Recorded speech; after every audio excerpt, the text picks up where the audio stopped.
is the Sierra Maestra, 200 miles of jungle on Cuba's southern coast.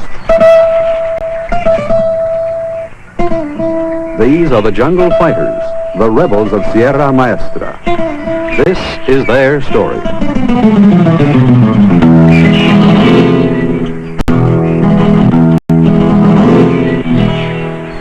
CBS newsman Robert Tabor.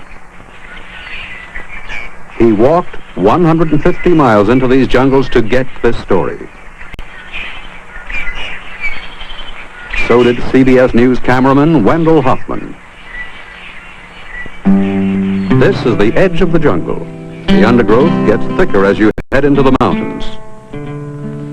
I'm Bob Tabor, and this is the beginning, or almost the beginning, of a long uphill journey. Ours was a challenging but simple assignment, not to explore the maze of Cuban politics, instead to penetrate the maze of jungle mountains in eastern Cuba and to find a rebel leader named Fidel Castro, the man the Cuban government says isn't there. However, surrounding these mountains, some of the government's best troops. This, then, is the story of how we evaded 3,000 of those Cuban soldiers to join the rebels, to climb the remote Sierra Maestra mountains, and to interview Castro on top of the highest mountain in Cuba. Rebels slipped us through government roadblocks stretched across Cuba, and here we are afoot 24 hours later in the Sierra Maestra. With us, these two hardy women, revolutionary leaders hunted throughout Cuba. A rugged road for a woman, or for that matter, a man. Now we are moving in the daylight, but for the first 48 hours, we dared move only at night. Even here, we are not beyond reach of Batista's soldiers.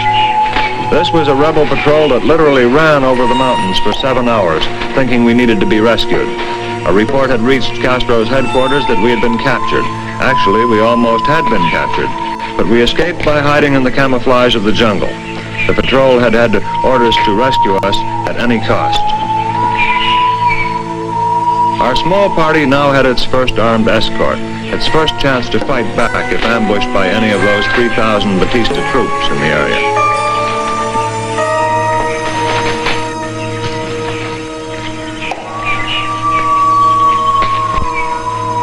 An occasional stop at what passes for civilization in the jungle, the thatched hut of a campesino or local farmer.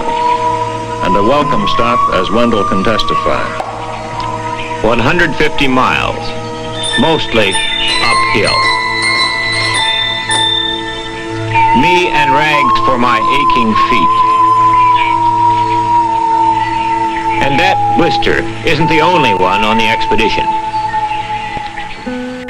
The leader of the rescue patrol, Camilo, is apprehensive and keeps us moving. The climbing seems endless. Uphill is a torture, but on the level we keep pace with the Cubans, even though we are each toting 75 pounds of Cambrai equipment. The guns smuggled in or taken away from Batista's soldiers. Frankly, I often wished they'd been more careful with those loaded rifles. Raúl Castro, the rebel leader's brother, wearing the American helmet, shows us how to get fresh water from the jungle. On the first cut, the water will not run, but chop out a length, and with patience, you can drink your fill or fill your canteen.